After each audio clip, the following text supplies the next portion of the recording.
नहीं होता। तात्पर्य: कृष्ण भावना भावित व्यक्ति कर्म करते समय कभी भी शुभ या अशुभ फल की आशा नहीं रखता। उसके मन तथा बुद्धि पूर्णतया वश में होते हैं। वह जानता है कि वह परमेश्वर का भिन्न अंश है, अतः अंश रूप में उसके द्वारा संपन्न कोई भी कर्म उसका न होकर उसके माध्यम से परमेश्वर द्वारा संपन्न हुआ होता है। जब हाथ हिलता है तो वह स्वेच्छा से नहीं हिलता, अपितु सारे शरीर की चेष्टा से हिलता है। कृष्ण भावना भावित व्यक्ति भगवत इच्छा के अनुगामी होता है, क्योंकि उनकी निजी इंद्रिय तृप्ति की कोई कामना नहीं होती। वह यंत्र के एक पुर्जे की भांति हिलता डुलता है। जिस प्रकार रख रखाव के लिए पुर्जे को तेल और सफाई की आवश्यकता पड़ती है, उसी प्रकार कृष्ण भावना भावित व्यक्ति कर्म के द्वारा अपना निर्वाह करता रहता है, जिससे वह भगवान की दिव्य प्रेमा शक्ति करने के लिए ठीक बना रहे। अतः वह अपने प्रयासों के फलों के प्रति निश्चेष्ट रहता है। पशु के समान ही उसका अपने शरीर पर कोई अधिकार नहीं होता। कभी कभी क्रूर स्वामी अपने अधीन पशु को मार भी डालता है, तो भी पशु विरोध नहीं करता, ना ही उसे कोई स्वाधीनता होती है। आत्म साक्षात्कार में पूर्णतः तत्पर कृष्ण भावना भावित व्यक्ति के पास इतना समय नहीं रहता कि वह अपने पास कोई भौतिक वस्तु रख सके। अपने जीवन निर्वाह के लिए उसे अनुचित साधनों के द्वारा धन संग्रह करने की आवश्यकता नहीं रहती। अतः वह ऐसे भौतिक पापों से कलमशग्रस्त नहीं होता। वह अपने समस्त कर्म फलों से मुक्त रहता है। हरे कृष्ण प्रभु। हरे कृष्ण। तो भगवान इस श्लोक में बता रहे हैं कि जो ऐसे ज्ञानी जन होते हैं, है ना, फल की आकांक्षा और ममत्व की भावना से मुक्त होकर अपने मन और बुद्धि को क्या करते हैं, संयमित रखते हैं, कंट्रोल में रखते हैं, और शरीर से कर्म करते हुए भी कोई पाप अर्जित नहीं करते। तो प्रभुपाद जी तात्पर्य में बता रहे हैं हम लोगों को कि जो कृष्ण भावना भावित व्यक्ति होता है, तो वो कर्म करते समय क्या है, शुभ और अशुभ, लाभ हानि, उसके फल के परिणाम की चिंता नहीं करता है कि हमको इस कार्य को करते हुए लाभ होगा या हानि होगी, या क्या हमको इसका परिणाम होगा आगे जाके। तो वो क्या करता है कार्य कि जैसे मालिक ने आदेश दिया या हमको जो दायित्व दिया, हम उतना ही कार्य करेंगे। उसका फल क्या होगा, उसका परिणाम क्या होगा, उसमें हमारी क्या इच्छा है, उससे रहित होकर वो व्यक्ति कार्य करता है। तो उससे क्या होता है, उस कार्य को करने में उसको कोई भी पाप नहीं लगता। तो यहाँ पे प्रभुपाद जी यही बता रहे हैं कि जैसे कोई पालतू कुत्ता होता है, तो उसका मालिक उससे जो भी कहता है वो उतना ही करता है ना। तो इसी प्रकार हम भी क्या है, भगवान के एक तरह के पालतू कुत्ते हैं, है ना, कि भगवान ने आदेश दिया है कि तुमको गृहस्थ जीवन में रहना है, और गृहस्थ जीवन में रहते हुए तुमको अपने कर्तव्य का पालन करना है। तो उसी प्रकार हमको अपने हर कर्तव्य का पालन करना है, क्योंकि भगवान ने हमको एक दायित्व दिया हुआ है कि आपको गृहस्थ जीवन में रहना है। तो कृष्ण भक्ति भी करनी है हमको, साथ में अपने दायित्व का भी निर्वाह करना है, लेकिन किस तरह से, कि किसी भी फल की आकांक्षा से रहित होके करना है। हम लोगों को कोई भी फल की प्राप्ति नहीं करनी है। जैसे हमारा हाथ है, तो हमारा हाथ अपनी इच्छा के बिना, यानी अगर हम कोई चीज उठाना चाहते हैं, तो पहले माइंड हमारा हाथ को आदेश देता है कि तुमको ये गिलास उठाना है ना। तो हाथ की अपनी स्वतंत्र कोई इच्छा नहीं, वो हमारे शरीर से जुड़ा है, इसलिए जो हम आदेश देंगे हाथ हमारा वही कार्य करेगा। अपनी इच्छा से हाथ स्वतंत्र नहीं होता कि वो कुछ भी कर सके। तो इसी प्रकार हमारी भी अपनी कोई स्वतंत्र इच्छा नहीं होनी चाहिए। हमें जो भी इच्छा होगी हमारी, वो भगवान से रिलेटेड होगी, मतलब भगवान को केंद्रित मान के अपने जीवन में। तो जिस प्रकार एग्जाम्पल दे सकते हैं कि जैसे संसार में अगर दुर्घटना कोई होती है जिसमें आपको इंटेंशन ना हो उस दुर्घटना के पीछे, है ना, जैसे मान लिया आप कार से जा रहे हैं, ठीक है, तो कार चला रहे हैं, रास्ते में अचानक क्या हुआ, कोई एकदम से एक व्यक्ति तेजी से दौड़ता हुआ है, और उसकी ये इच्छा हो कि हम इनकी कार के आगे कूद जाएं, सुसाइड कर लें, वो आपकी कार के नीचे आके मर गया। तो जब वो मर जाएगा, तो उसकी हत्या का दोष आपके ऊपर नहीं लगेगा, क्योंकि कानून इस बात को जानता है कि ये जो दुर्घटना हुई है, संजू इसमें व्यक्ति की हत्या के पीछे इस व्यक्ति का कोई निहित उद्देश्य नहीं था। तो इसको कानून के हिसाब से दोषपूर्ण अपराध नहीं माना जाएगा। इसलिए मेन जो इच्छा होती है मानसिक इच्छा, तो मेन महत्वपूर्ण समझा जाता है मन से की हुई इच्छा को, और न कि कर्म के परिणाम को। तो समान रूप से जो तत्वदर्शी है वो बोलते हैं से मुक्त होकर कर्म करते हैं, वह सभी प्रकार से पापों से मुक्त होते हैं, क्योंकि उनका मन क्या होता है, आसक्ति और स्वामित्व की भावना से रहित होता है। और उनका प्रत्येक कार्य क्या होता है, दिव्यता के साथ भगवान की प्रसन्नता के लिए कार्य करना होता है। अब एक छोटा सा एग्जाम्पल देते हैं। जैसे एक बार की बात है, राजा जनक जो है राज्य में बैठे हुए थे उनके, तो एक साधु आया उनके पास। तो ये जानने के लिए आया कि आपके गाली पूछ पास सकते हैं। अपार धन वैभव सुख सुविधाएं हैं, लेकिन आप इतने ऐश्वर्यों के बीच में रह के इस तरह से भगवान की भक्ति कैसे कर लेते हो कि आप उसमें निर्लिप्त भी नहीं हो। तो उन्होंने, राजा जनक ने उससे कहा कि एक काम करो, हम तुम्हारे प्रश्न का उत्तर देंगे। तुम एक काम करो, तुम्हारे सर पे हम एक तेल से भरा हुआ कटोरा रख देते हैं, और तुम जाओ पूरा मेरा महल घूम के आओ। लेकिन एक बात ध्यान रखना, अगर तेल इसमें से कहीं भी गिरा पूरे रास्ते में मेरे महल में, तो हम तुम्हें दंड का अपराध देंगे, तुम्हें जेल में डाल देंगे। 550 बोलते ठीक हैं। है। तो उसके और बाद उसके क्या बाद हुआ? तैयार हुए, क्लिनिक भागे। हरे कृष्णा। क्लिनिक भागे। किसका खुला हुआ है सब?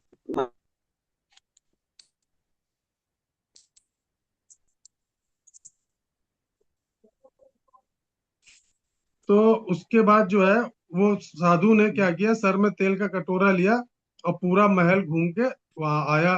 तो राजा जनक ने उनसे उनसे आते ही पूछा कि ये बताइए पहुंच कि के आपने पूरे पूरे महल में क्या शास्त्र क्या देखा। पूछ करके आरती आरती आं, सब करने जाते हैं सुबह आंटी 4 जी का बजे। ओपन है, आंटी जी का।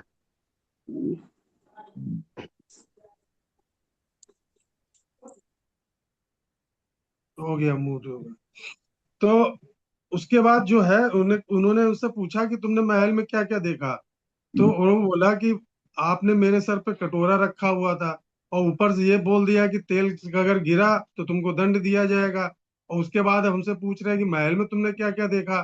तो मेरा सारा ध्यान तो कटोरे पे था, तो मैं महल में क्या देखता।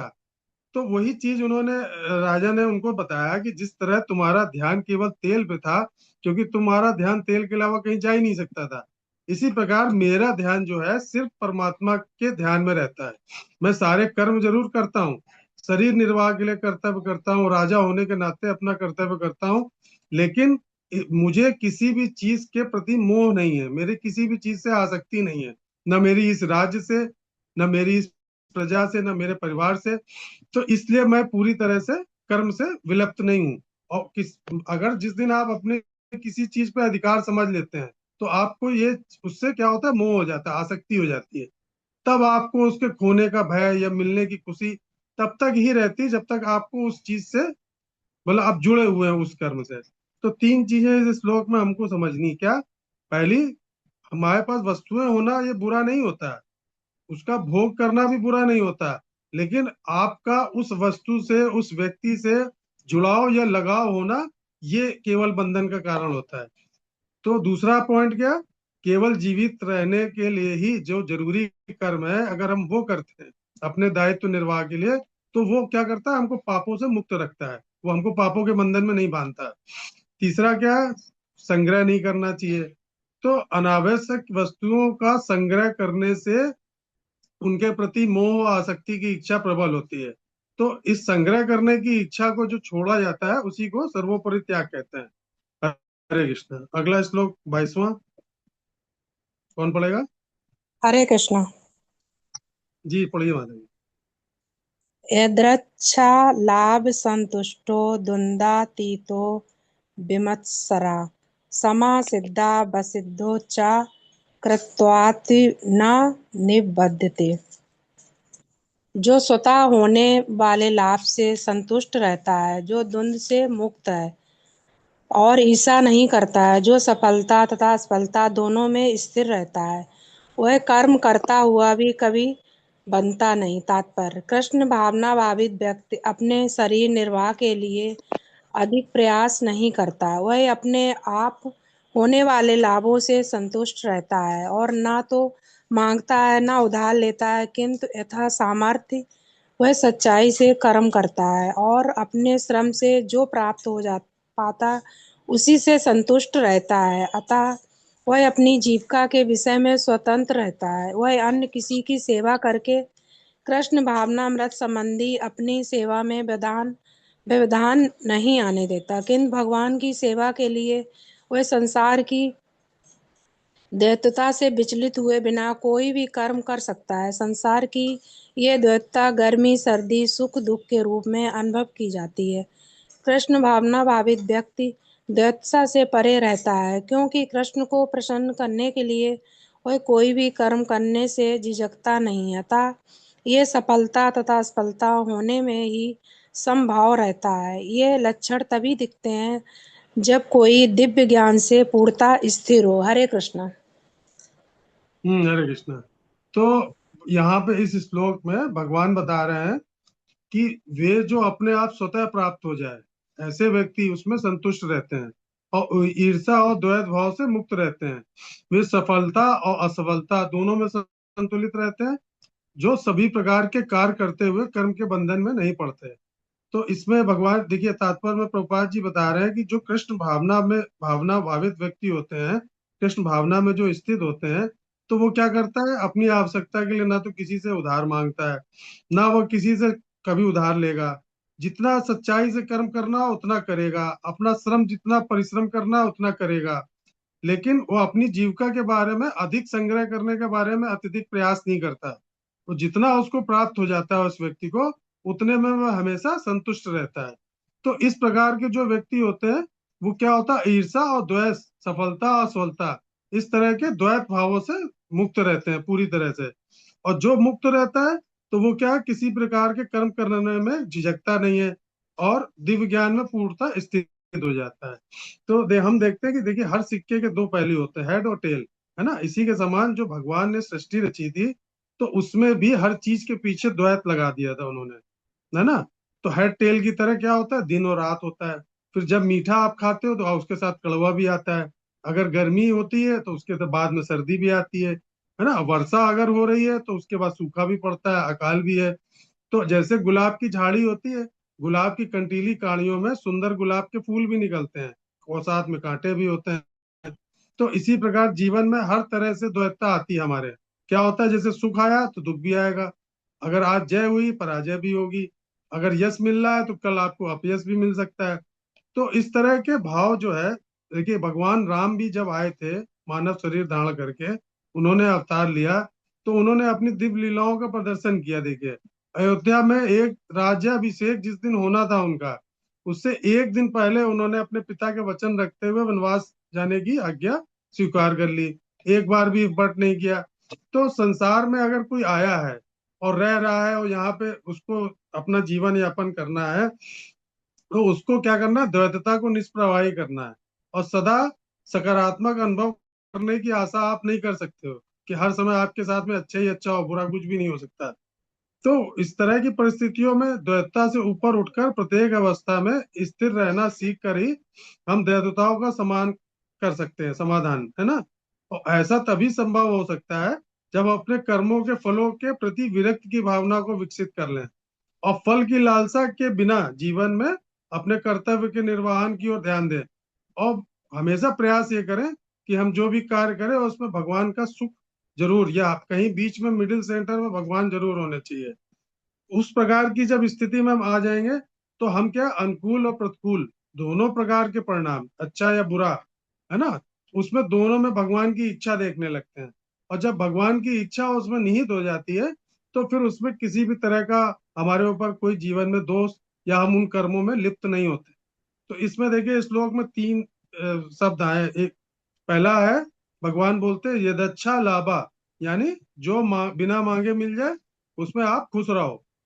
दूसरा वर्ड है द्वंद्वातीतो, यानी गर्मी सर्दी, मान अपमान सुख दुख में एक जैसा रहना। फिर तीसरा वर्ड है विमत्सरा, इसका मतलब किसी की तरक्की देखकर उससे कभी ईर्ष्या मत करो, जलन मत करो। चौथा समत्व, मतलब काम पूरा हो या ना हो, सक्सेस मिले या अनसक्सेस मिले, उसको देख के अपनी मन की शांति को मत खोइए। हरे कृष्णा। अगला पढ़िए माता जी। हरे कृष्णा प्रभु जी। रंगीनी माता जी पढ़िए। गत संगस्य मुक्तस्य ज्ञानावस्थिति चेतसा यज्ञायाचरता कर्म समृगम प्रविलीयते जो पुरुष प्रकृति के गुणों के प्रति अनासक्त है और जो दिव्य ज्ञान में पूर्णतया स्थित है, उसके सारे कर्म कर्म ब्रह्म में लीन हो जाते। तात्पर्य शिव प्रपाद द्वारा शिव प्रपाद जी की जय। पूर्ण रूपेण कृष्ण भावना भावित होने पर मनुष्य समस्त द्वंद्वों से मुक्त हो जाता है और इस तरह भौतिक गुणों के कलमश से भी मुक्त हो जाता है। वे इसलिए मुक्त हो जाता है क्योंकि वे कृष्ण के साथ अपने संबंध की स्वाभाविक स्थिति को जानता है। फलस्वरूप उसका चित्त कृष्ण भावनामृत में विचलित नहीं होता। अतएव वह जो कुछ भी करता है वे आदि विष्णु कृष्ण के लिए होता है। अतः उसका सारा कर्म यज्ञ रूप होता है, क्योंकि यज्ञ का उद्देश्य परम पुरुष श्री विष्णु अर्थात श्री कृष्ण को प्रसन्न करना है। ऐसे यज्ञ में कर्म का फल निश्चय ही ब्रह्म में विलीन हो जाता है और मनुष्य को कोई भौतिक फल नहीं भोगना पड़ता। हरे कृष्णा प्रभु जी। और आगे रीड हरे करूँ? कृष्णा। नहीं, 24वां वो सुधा माता जी बोलेंगे ना। जी हरे कृष्ण। हाँ, हरे कृष्णा। तो इस श्लोक में देखिए भगवान बता रहे हैं कि वो व्यक्ति सांसारिक मोह से मुक्त हो जाते हैं और उन लोगों की बुद्धि दिव्य ज्ञान में स्थित हो जाती है, क्योंकि वे अपने सभी कर्म एक यज्ञ के रूप में भगवान के लिए संपन्न कर रहे हैं। इसलिए वो क्या होता है, इस प्रकार के व्यक्ति कर्म फलों से मुक्त हो जाते हैं और सारे कर्म उनके क्या होते हैं, लास्ट में ब्रह्म में लीन हो जाते हैं। तो भगवान इस श्लोक में पिछले देखिए 4 श्लोकों का लास्ट में कंक्लूजन बता रहे हैं। तो इसमें सार क्या बता रहे हैं कि हमारे सभी कर्म इस बोध के कारण भगवान को समर्पित होते हैं कि आत्मा परमात्मा की क्या है, नित्य दास। हम लोग क्या है, भगवान के नित्य दास हैं।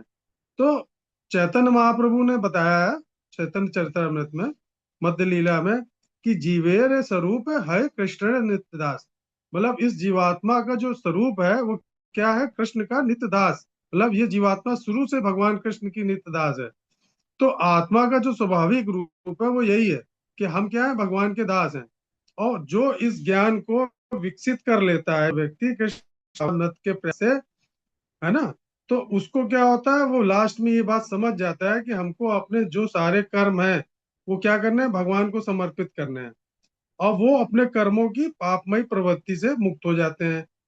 तो ऐसी आत्माएं किस प्रकार से अपनी दृष्टि विकसित कर सकती हैं, ये भगवान हम लोगों को 24वें श्लोक में बताएंगे। तो अब इसमें छोटी सी हम लोग कथा सुनते हैं। वो राजा जनश्रुति की कथा सुनते हैं। तो एक बार की बात है, राजा एक जनश्रुति थे। वो बहुत बड़े दानवीर थे। बहुत कुछ, मतलब जो भी उनके पास आता था उसको कभी खाली निराश नहीं लौटते थे। कोई भी उनके पास कभी भी रात में दिन में किसी भी समय आ जाए, जो भी वस्तु उनसे मांग ले तो वो निहर्ष बिल्कुल उसको दे देते थे, बिल्कुल सोचते नहीं थे। तो लेकिन उनके मन में थोड़ा सा ये अहंकार था कि मैं दान दे रहा हूँ। तो उनका जो दान देना था, क्योंकि उन्होंने शास्त्रों में वेदों में पढ़ा था कि व्यक्ति को दान करना चाहिए, तो उनके अंदर ये भावना थी कि शास्त्रों में लिखा है इसलिए मुझको दान करना है, तो उससे मुझे क्या होगा, स्वर्ग की प्राप्ति। तो इस प्रकार का जो दान होता है ना वो सकाम हो जाता है।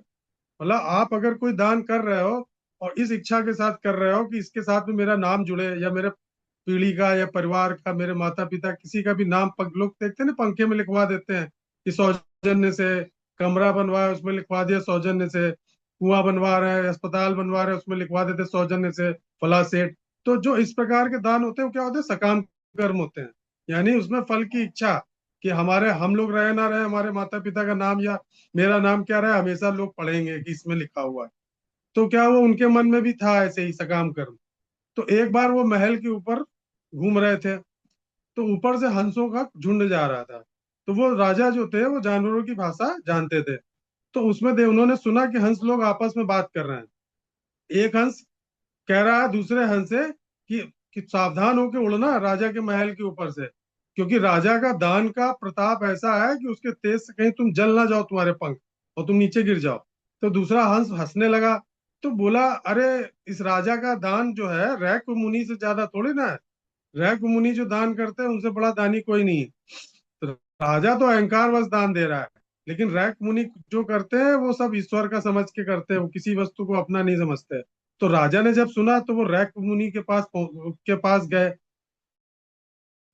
तो उन्होंने जंगल में ढूंढना शुरू किया रैक मुनि कहाँ मिलेंगे। तो उन्होंने क्या देखा कि एक साधारण सी धोती पहने एक दाढ़ी वाला व्यक्ति और एक पेड़ के नीचे बैठा और लकड़ी से अपनी पीठ खुजला रहा है।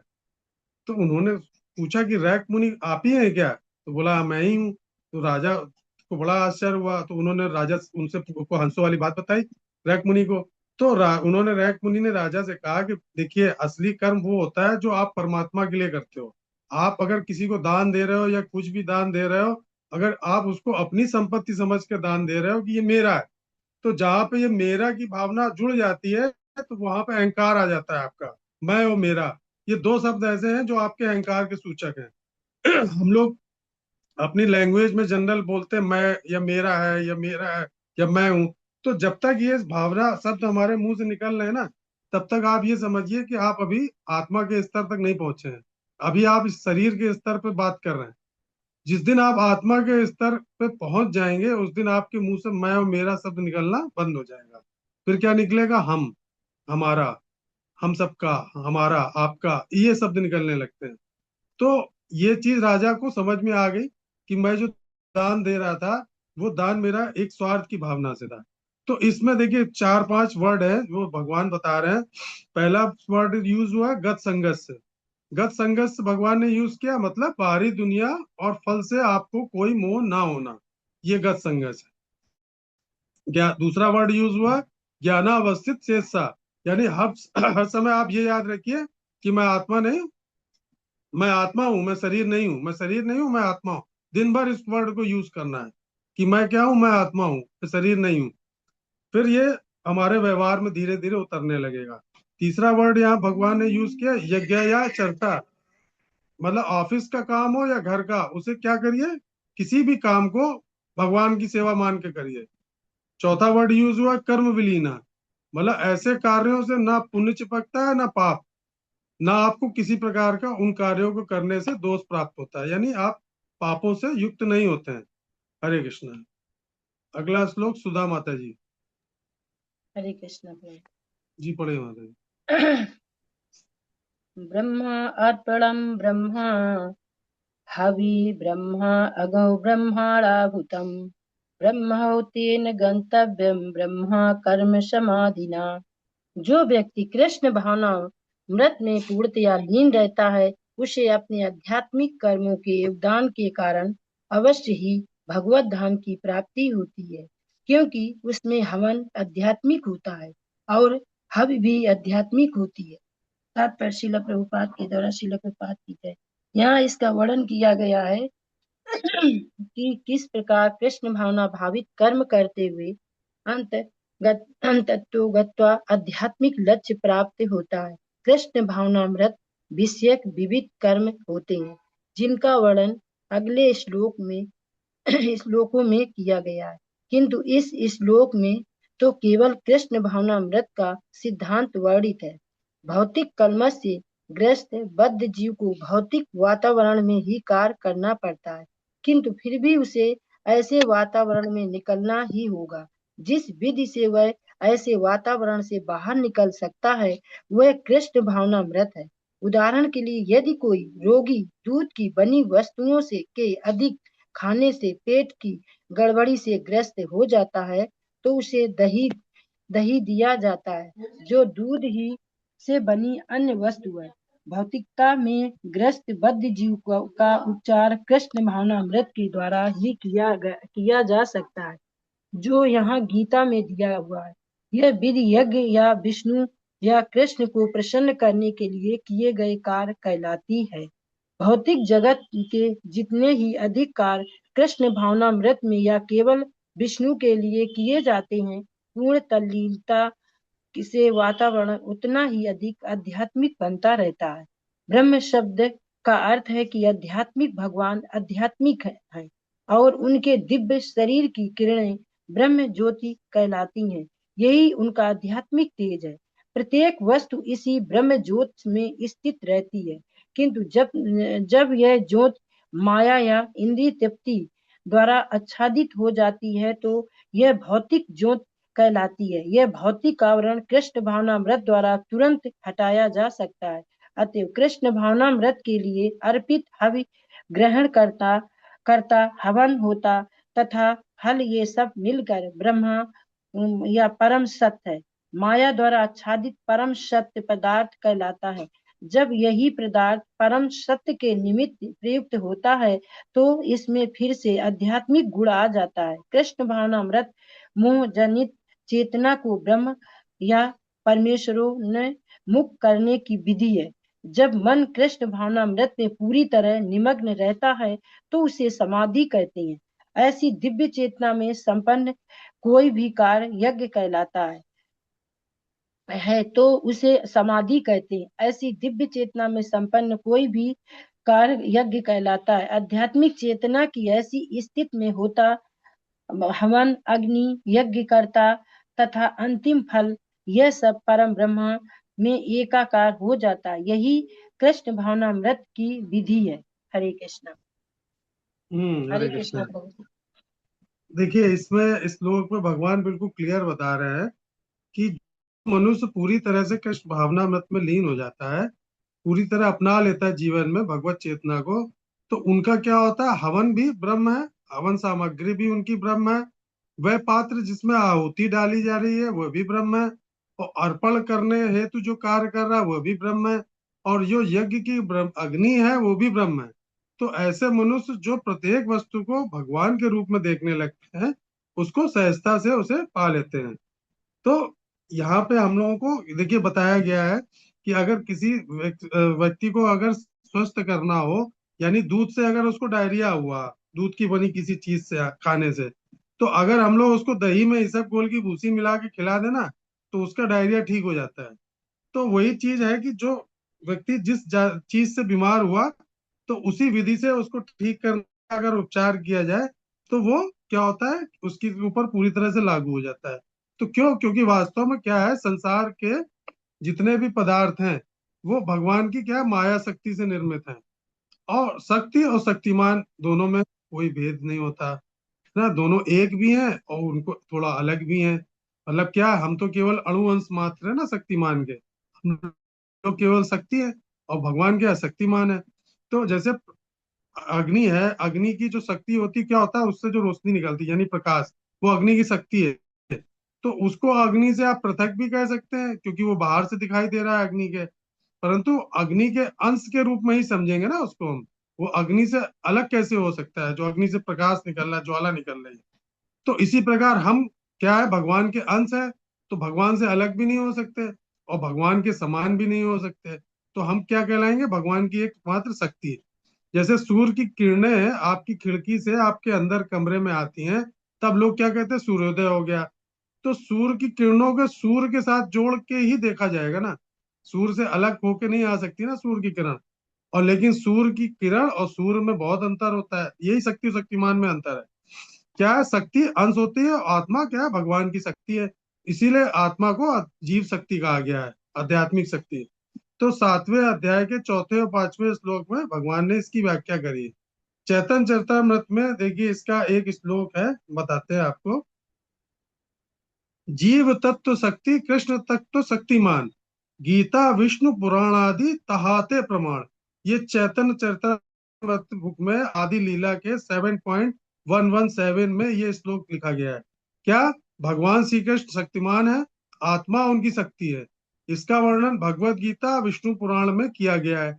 इस प्रकार आत्मा और भगवान एक भी है और इनमें भेद भी है। किंतु जिन मनुष्यों का मन भगवत चेतना में लीन रहता है, वो समस्त संसार को भगवान के साथ एकाकार हुए देखते हैं, ना कि उनसे पृथक रूप में। श्रीमद् भागवत में भी इसका एक श्लोक है, श्रीमद् भागवत 11.2.45। सर्वभूतेषु यः पश्येद भगवत भावात्मना, भूतानि भगवत्या मानेस भागवत तो उत्तमा। तो इसमें इसका अर्थ है, जो मनुष्य सर्वत्र और सब मनुष्यों में भगवान को देखता है वह परम अध्यात्मवादी है। ऐसे उन्नत अध्यात्मवादी जिनका मन पूर्णतः भगवत चेतना में तल्लीन होता है, वे यज्ञ के अनुष्ठान, यज्ञ के उद्देश्य, यज्ञ की सामग्री, यज्ञ की अग्नि और यज्ञ के कर्मकांड सबको भगवान से अभिन्न समझते हैं। तो कृष्ण भावना से यज्ञ संपन्न किए जाने चाहिए। तो इसके ऊपर भी आगे भगवान बताएंगे। तो अब हम आपको एक छोटी सी कथा सुनाते हैं। एक बार की बात है, क्या हुआ, संत एकनाथ जी अपने शिष्यों के साथ कन्याकुमारी जा रहे थे रामेश्वरम भगवान का जलाभिषेक करने के लिए। तो उसके लिए उन्होंने हरिद्वार से गंगा जल भरा एक उस पे पात्र में, और उसको लेके वो जा रहे थे पैदल पैदल। तो वहां पे उनको जाके अभिषेक करना था उस गंगा जल से भगवान रामेश्वरम का। तो रास्ते में जब जा रहे थे तो एक जगह बहुत सूखा रेगिस्तान पड़ा हुआ, अकाल पड़ा हुआ था। तो वहां पे उन्होंने रास्ते में देखा कि एक गधा बिल्कुल प्राण छोड़ने वाला था, बहुत ज्यादा प्यासा था, उसकी जीभ बाहर निकल आई थी। तो उन्होंने देखा कि ये प्यासा है, और आसपास देखा कहीं जल की कोई व्यवस्था नहीं थी, उन लोगों के पास भी जल नहीं था कि वो उसको पिला सके।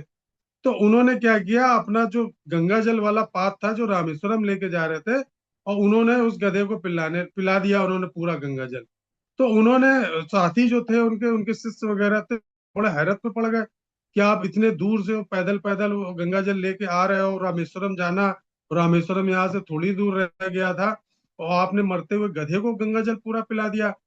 तो उन्होंने कहा कि तुम लोग अभी उस दृष्टि से नहीं देख रहे हो जिस दृष्टि से मैं देख रहा हूँ। मैं अपनी दृष्टि से देख रहा हूँ कि हर व्यक्ति के अंदर, हर जीव के अंदर इस संसार के परमात्मा का निवास है। तो उन्होंने कहा, हम आपको कैसे दिख रहा है, हम लोगों को तो नहीं दिखाई दे रहा है। तो उन्होंने कहा कि जो ब्रह्म प्यासा था, मेरा जल जो चढ़ाया, ये अभिषेक हुआ है रामेश्वरम में। मेरी जो इच्छा थी ये भगवान जानते हैं। तो मैंने जब इस गधे को जल पिलाया तो ये सीधा जल रामेश्वरम में भगवान को चढ़ा। तो उन लोगों को विश्वास नहीं हुआ, तो उन्होंने भगवान से प्रार्थना करी। तो एकदम से क्या हुआ, गधे के अंदर से रामेश्वरम भगवान प्रकट हो गए, साक्षात दर्शन दिए उन्होंने। और उन्होंने कहा, एकनाथ मैं तुझसे बहुत प्रसन्न हूँ, मैंने तेरी परीक्षा लेने के लिए यहाँ पे रूप रखा था कि देखे कि तू क्या करता है, कि तेरे लिए मुझे जल चलाना ज्यादा प्राइमरी था, प्राथमिक था, कि तेरे भाव किस दृष्टि से है कि तू उस जीव के अंदर भी मुझको देख रहा था, इसलिए तूने जो जल दिया वो मैंने स्वीकार कर लिया। तो देखिए निष्कर्ष क्या है कि जो उनके लिए जो जल अर्पण करना था, पिलाना था, पात्र और लक्ष्य सब एक ही थे। उनको कहीं जाने की जरूरत नहीं थी, उनको परमात्मा के दर्शन वहीं हो रहे थे उस गधे के अंदर। तो उन्होंने परमात्मा का स्मरण करते हुए उस गधे को जल पिलाया, तो भगवान ने स्वीकार किया। तो इसका मुख्य सार क्या है इस श्लोक में, कि दृष्टिकोण क्या होना चाहिए हमारा, काम करने वाला साधन क्या है, हमारा क्रिया क्या है, उसका फल क्या है, ये सब हमको देखना पड़ेगा। ये सब ईश्वर के रूप हैं। भगवान, जो मैं कार्य कर रहा हूँ ये भगवान का दिया, साधन कर रहा हूँ ये भी भगवान का दिया हुआ, ये शरीर किसका, भगवान का दिया हुआ, जो मैं दायित्व निर्वाह कर रहा हूँ, ये जो मेरे परिवार है, मेरी पत्नी, मेरे बच्चे किसके दिए हुए, भगवान के दिए हुए। तो मैं जो दायित्व करूंगा किसके लिए करूंगा, भगवान की इच्छा समझ के।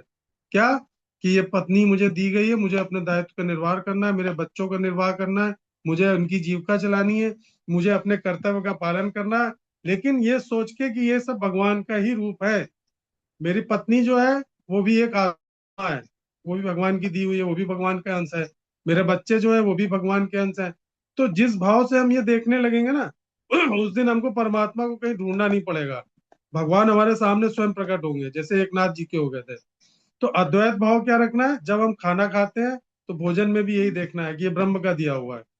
भूख क्या है, जो भूख लग रही है वो भी ब्रह्म है।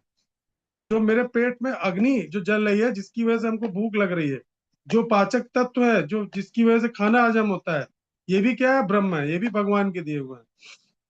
तो जब आप हर चीज में भगवान को देखेंगे तो आपका जो अहंकार है, क्या मैं कर रहा हूँ, ये मेरा है, ये मेरा की भावना क्या है, ये खत्म, उसी दिन खत्म हो जाएगी। हरे कृष्ण। अगला श्लोक हरे कौन कृष्णा। पढ़े? हरे हाँ, कृष्ण। जानी सकती पढ़िए।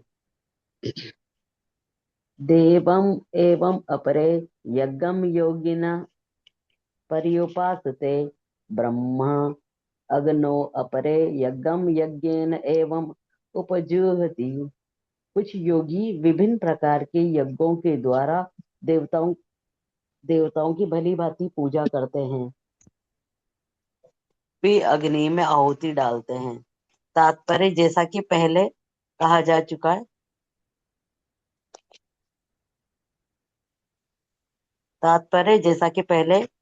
चुका है, जो व्यक्ति कृष्ण भावना भावित होकर अपना कर्म करने में लीन रहता है वह पूर्ण योगी है। किंतु ऐसे भी मनुष्य हैं जो देवताओं की पूजा करने के लिए यज्ञ करते हैं। कुछ परम ब्रह्म और परमेश्वर के निराकार स्वरूप के लिए यज्ञ करते हैं। इस तरह यज्ञ की अनेक कोटियां है। विभिन्न यज्ञकर्ताओं के द्वारा संपन्न यज्ञ की ये कोटियां केवल ब्रह्म वर्गीकरण है। वस्तुतः यज्ञ का अर्थ है कि भगवान विष्णु को प्रसन्न करना, और विष्णु को यज्ञ भी कहते हैं।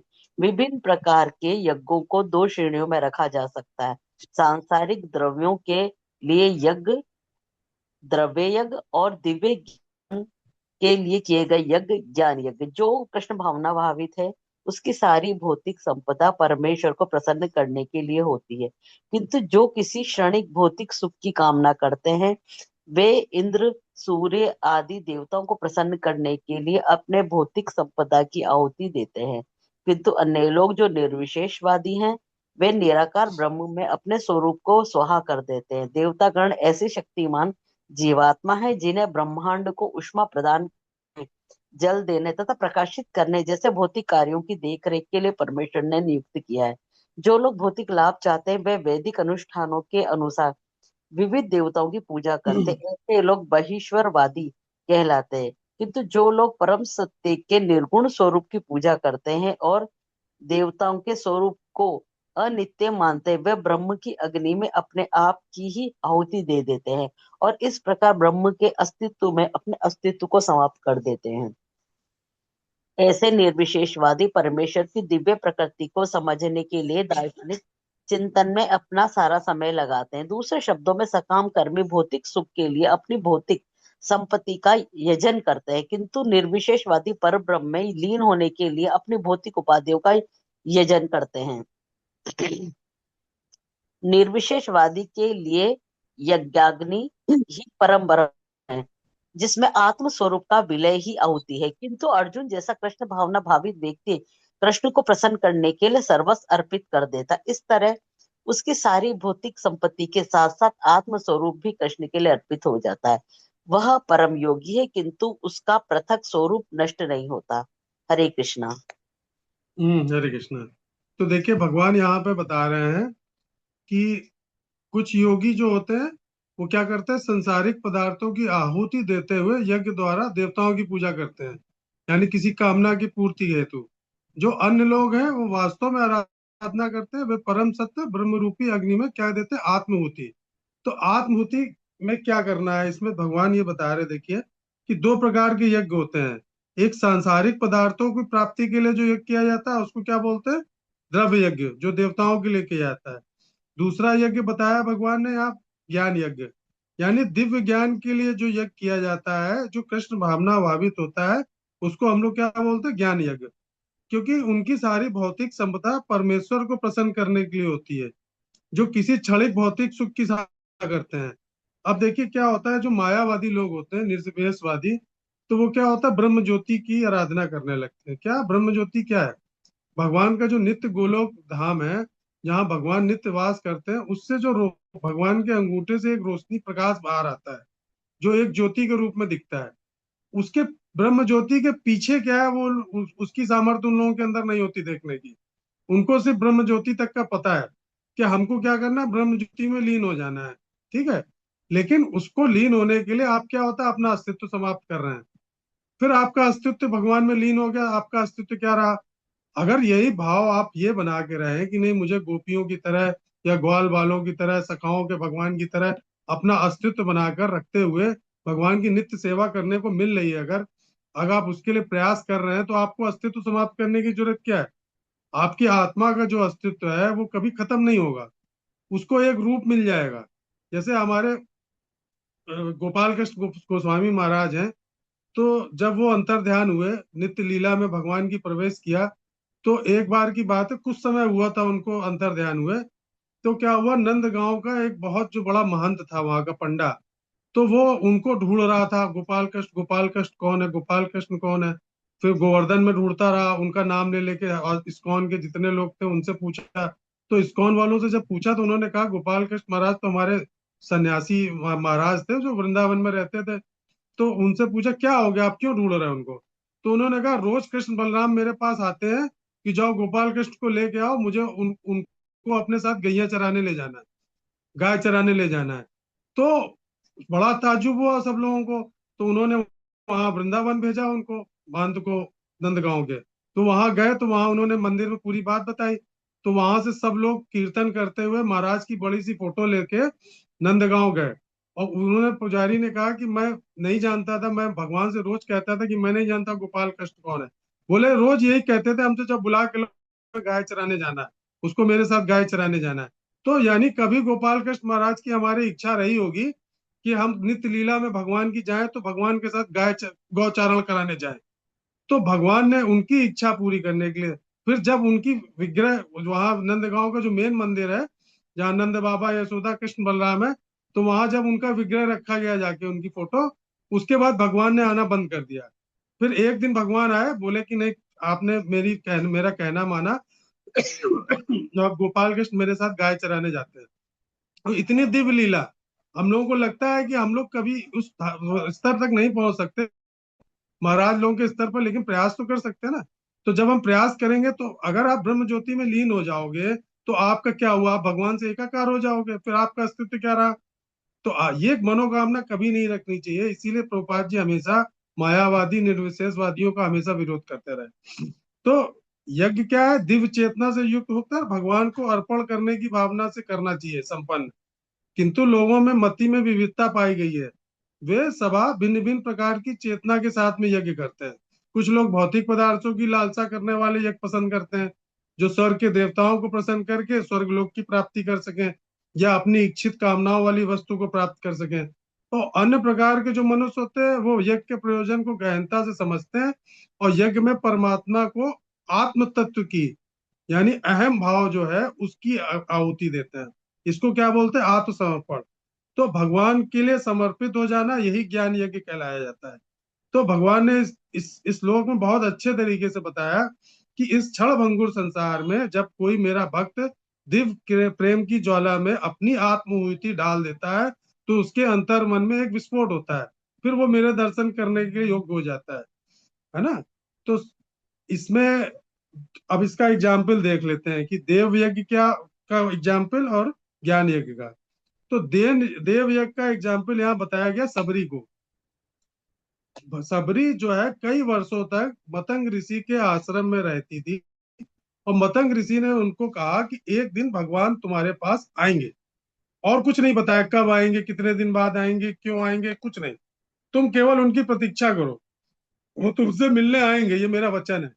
तो उसने क्या किया, उसको कुछ भी नहीं आता था, ना उसको भगवान की पूजा अर्चना करना आता था, ना कोई योग साधना, ना गुरु मंत्र था। केवल उन्होंने, मतंग ऋषि ने उसको कंठी माला पहना दी, तुम आज से वैष्णव हो, तुम राम नाम का जप करो, भगवान की प्रतीक्षा करो, एक दिन भगवान आएंगे। तो वो जिस रास्ते से, अयोध्या से जो रास्ता आता था, वो क्या करती थी, डेली सवेरे उठ के, उसका एक नियम था, पूरा रास्ते से कांटे साफ करती थी, पूरे रास्ते पे बुहारी लगाती थी, जल छिड़कती थी, पानी छिड़कती थी। फिर जंगल में जाके जो फल उसको मीठे मिलते थे, बेर या जो भी, उनको चख के देखती थी, जो मीठे लगते थे उनको रोज लेके आती थी, नियम से लेके आती थी। तो क्या किया उसने, अपने सारे कर्म, अपनी इंद्रियां सब भगवान की सेवा में लगा दिया। सिर्फ किस लिए, क्योंकि एक दिन उसको विश्वास था कि गुरु ने कहा है तो भगवान आएंगे। तो इसको बोलते हैं क्या, देव यज्ञ। कि यानी जो अपने भक्त ने अपना पूरा जीवन, भगवान कब आए थे, जब वो अत्यंत वृद्ध हो गई थी, सबरी की आयु कई सौ वर्ष थी, और बहुत जब लास्ट में बिल्कुल काफी वृद्ध हो गई थी, तब भगवान उससे मिलने आए। लेकिन उसने अपना धैर्य नहीं छोड़ा, प्रतीक्षा नहीं छोड़ी, सिर्फ निरंतर भगवान का इंतजार करती रही। ये तो दैव यज्ञ का एग्जाम्पल है। और ब्रह्म यज्ञ का एग्जाम्पल कौन है, राजा जनक। राजा जनक क्या था, कर्म करते थे, राज चलाते थे, युद्ध भी करते थे, न्याय करते थे, और अपना पारिवारिक दायित्व भी निर्वाह करते थे, पुत्रियों के विवाह भी किया, सब निरंतर चिंतन में करते, लेकिन भगवान के चिंतन में। उन्होंने सेल्फ आइडेंटिटी की आहुति दे दी थी अपनी परमात्मा रूपी अग्नि में। वो क्या करते थे, वो देखते थे, अपने कर्म में भी भगवान को देखते थे, अपने ज्ञान में, हर चीज में भगवान को बीच में। तो इसीलिए उनका नाम क्या, विदेह, विदेह राजा जनक। मतलब जो ऋषि मुनियों को उपाधि दी जाती है, वो सिर्फ राजा जनक को मिली थी। क्यों, क्योंकि वो पूरी तरह से समझ गए थे कि ब्रह्म यज्ञ क्या है। तो यहाँ दोनों का अंतर देखिए, देव यज्ञ क्या, कि इंद्रियों और कर्मों को किसी देवता या ईश्वरी कार्य में अपने निहित स्वार्थ के लिए सर्विस में लगाना, है ना, वो कहलाता है क्या, देव यज्ञ। मतलब भक्ति से संबंधित सर्विस आप कर रहे हैं, तो वो देव यज्ञ है। ब्रह्म यज्ञ, ज्ञान के माध्यम से मैं और ईश्वर अलग है, इस भ्रम की आहुति डालना, सेल्फ रियलाइजेशन जो करना, वो ब्रह्म यज्ञ कहलाता है। तो यज्ञ केवल अग्नि में घी डालना नहीं होता, अपने कर्मों को, अपने अहंकार को भगवान के लिए उच्च चेतना में जो व्यक्ति अपनी आत्मभूति दे देता है, वही क्या कहलाता है, असली यज्ञ कहलाता है। हरे कृष्णा। तो टाइम हो रहा है, आज यहीं तक लेंगे हम लोग, है ना। 26वें श्लोक से फिर बाद में लेंगे। कोई प्रश्न हो किसी का तो ले सकते हैं। समझ समझ में आया आप लोगों को? अच्छा, आप लोग अपना कैमरा ऑन करिए, कुछ बात करनी है आप लोगों से। सब कौन कौन है ऑनलाइन? सब लोग अपना अपना वो कैमरा ऑन करिए।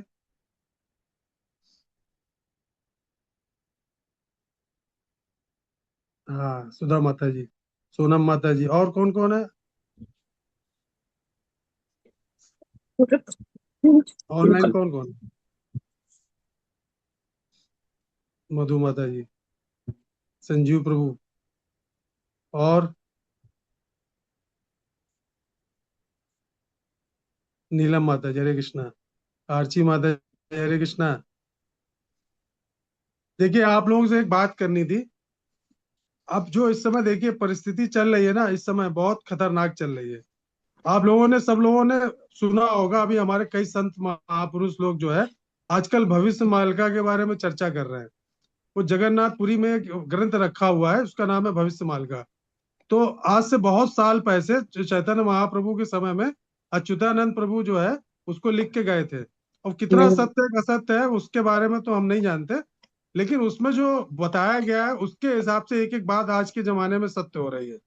मतलब जगन्नाथपुरी में जितनी भी घटनाएं इस समय हो रही हैं, ध्वजा में आग लगना, फिर ध्वजा उसमें बाज का बैठना, फिर वो ध्वज उड़ा के ले गया गिद्ध, तो जितने भी इधर घटनाएं हो रही हैं जगन्नाथपुरी में, वो सारी घटनाएं, जो आखिरी घटना उसमें लिखी है भविष्यवालिका में, कि चैतन्य महाप्रभु ये जगन्नाथ भगवान का जो गर्भगृह है वहां खून की धारा गिरेगी। तो अभी परसों एक घटना हुई है कि वहां जब भगवान का भोग लगने जा रहा था, तो जो भगवान के सर पे मटके रख के ले जाते हैं, तो एक भक्त का सर फट गया वहां पे गर्भगृह में। तो सर फटने की वजह वहां खून बह गया भगवान के गर्भगृह में। तो ये एक बहुत अशुभ संकेत बताया गया है। तो बताया कि जब वहां पे गया तो एक दिन के लिए जगन्नाथ जी के दर्शन बंद किए गए, और बीच में साल में, जो आज तक कभी नहीं हुआ इतने साल में, जगन्नाथ जी को स्नान कराया गया करके, पूरा मंदिर बंद करके जगन्नाथ बलदेव सुभद्रा को स्नान करा के पूरा गर्भगृह साफ किया गया। तो ये जो घटनाएं हो रही है ना, ये आगे आने वाले समय के लिए अच्छा नहीं है। और जो भविष्यवाणियां की जा रही है, वो ये की जा रही है कि 2026 मार्च से लेके 2032 तक इस दुनिया की एक तिहाई आबादी खत्म हो जाएगी। मतलब जो पॉपुलेशन बचेगी वो पूरी दुनिया में 64 करोड़ बचेगी, सिर्फ पूरी वर्ल्ड में, जिसमें 32 करोड़ भारत में बचेगी और 32 करोड़ पूरी दुनिया की मिला के। और उसमें ज्यादातर लोग जो बचेंगे वो सिर्फ भक्त, यानी जो भक्ति से रिलेटेड है, भगवान को मानते हैं, जिनकी भगवान में आस्था है, सिर्फ वही बचेंगे।